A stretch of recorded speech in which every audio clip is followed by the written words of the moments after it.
Now we're moving into the central movement drill number 2, and this is going to use old footwork from module 1, which is the transitional footwork drill 1. Okay, we're going to use this with the punching in order to illustrate the shifting of the weight and the shifting of the different stances, which will allow us to put the punching and the kicking together. So I'm going to start with the hand in an L shape. Partner's going to start in the short stance.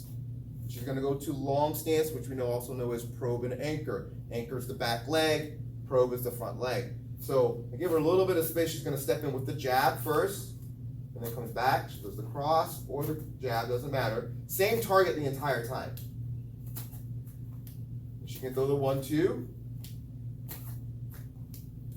or just the 1, or any one of those.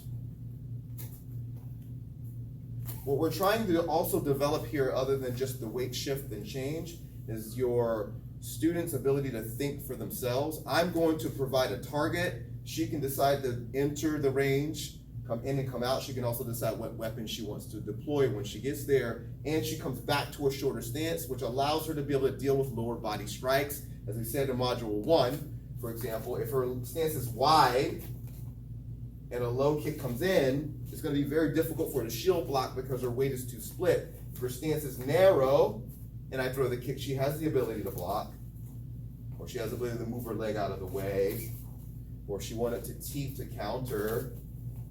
Her leg is in a position in order to do so. So that's why we transition back. She goes long stance to box, because if my legs are wider, I can sit down and say concrete feet, concrete hands, right? So she sits down on it to throw the punches, but then she goes back light so that she can kick and move. A good check for this drill is to go back to some of the shadowing, right? So if she throws any of her combinations, or 1 or 2, when she comes back here, if I lift my leg, she should be able to lift her leg. If I lift the other leg, she should be able to lift the leg with no problem. And then we go back to the drill.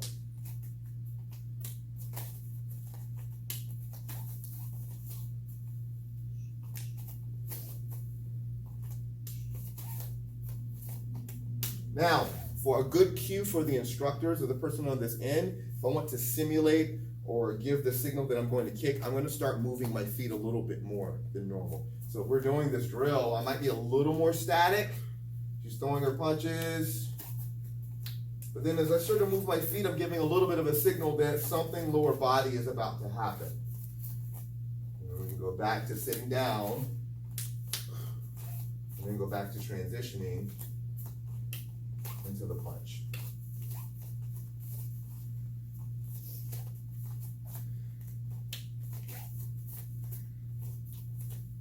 Notice that with this drill too, it doesn't matter so much which leg lifts.